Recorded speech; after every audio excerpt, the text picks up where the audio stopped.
Hello everybody and welcome back to the channel. Happy New Year to all. Today we're going to be doing an in-depth review over the Battlbox Stove kit that came in their welcome box, as well as the Battlbox bottle and bale kit that came in December's Battlbox. So we're going to knock two birds out with one stone here. So it's going to be a little bit longer review. Starting off with the stove kit, which comes in its own little mesh bag.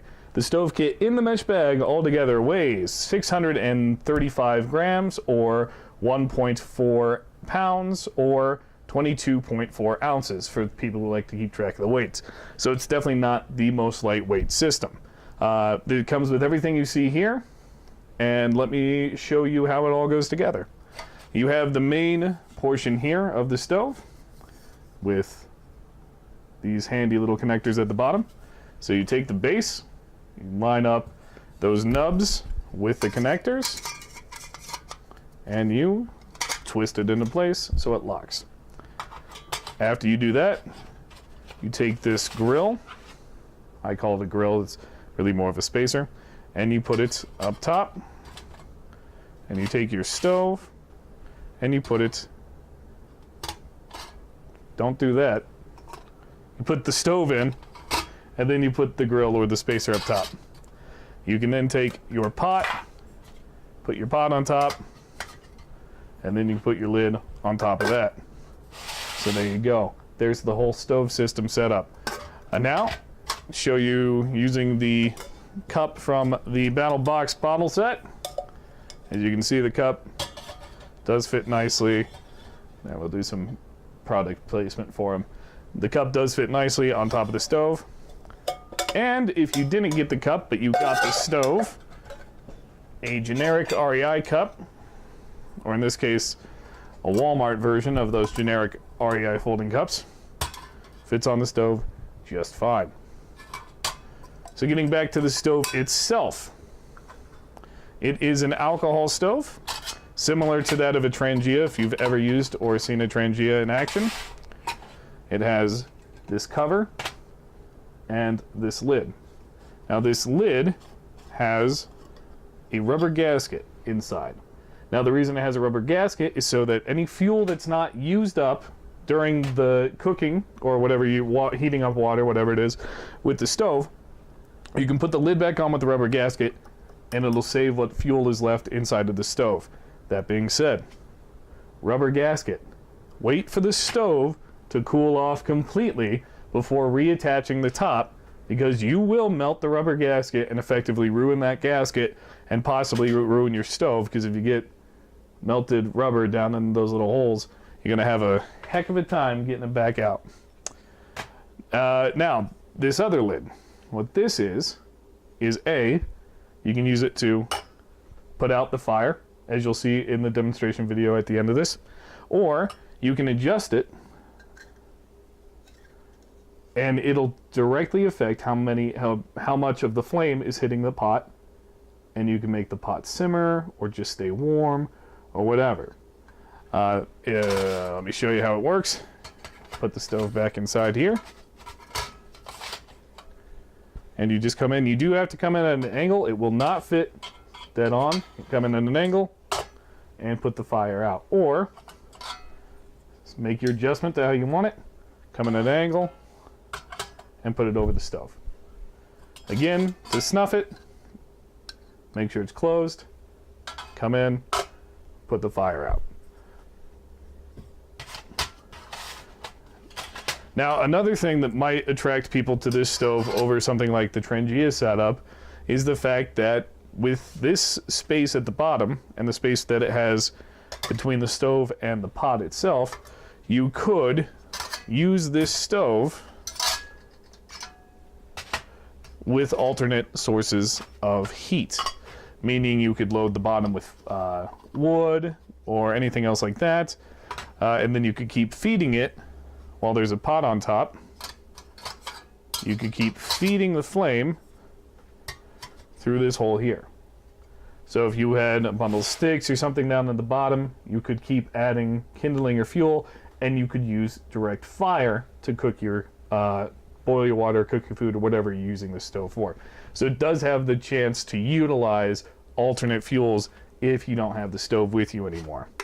All in all, like I said, the stove is kind of heavy, but I think that it's a good little kit. The pot itself is marked here, 800 milliliters, 600 milliliters, 400, 200, and then ounces over here on the side, 24, 20, 16, and 12. I found that to be pretty accurate. I did my own little measuring here, and I got the pot to come in filled to the 800 milliliter line at 781 milliliters, or 27.58 ounces, or 3 1/4 cups. So fairly accurate, definitely within the margin of error for where that mark is. Now the lid itself, I filled with some water to about here. Again, this is a rough estimate, but the lid can hold up to 347 milliliters, or 1 1/2 cups, or 12.24 ounces, just in this lid cup combo here. So there's the stove. Again, there'll be a demonstration of the stove in use boiling 1 cup of water at the end of this video. But let's put this to the side now, and let's talk about the bottle set. Now this bottle, cup, and bale set from Battlbox comes again with its own mesh carrying bag, and everything in the bag weighs 448 grams, or 15.8 ounces, or 0.988 pounds. That does have this lid too. And you can see the lid fits nice and tight on that pot right there. You just pop it off. There you go. The mug, the bottle itself, I believe, is single-walled. It feels like it's single-walled. See, there's a single seam on the inside there, but no seam on the outside. So I'm going to look into that a little bit more, and I will put an annotation down here somewhere, whether or not I was able to find if this is double or single-walled. If it is single-walled, it's safe to boil water in here. If it's not single-walled, if it's double-walled, you should not boil water in a double-walled container. I know a lot of people do, but there's the risk that with a double-walled container, the pressure would build up between the walls, and you could either blow out the bottle itself, or you could have a small explosion where the bottle actually did cause injury to someone. Odds of it aren't very high, but try to not boil stuff in double-walled containers. That being said, since I don't know yet, you can always boil water in this cup. That's what it's there for. You can drink out of this, use this for your hot beverages. That way you don't melt the rubber gasket again by putting hot beverages in here. Now we got the weight of the bottle kit here, but let's take a look at what actually holds. The bottle holds 1,018 milliliters, or 35.91 ounces, or just shy of 4 cups of water or liquid. So they market it as a liter bottle, and I'd say that's pretty damn accurate with those measurements. Again, well within the margin of error.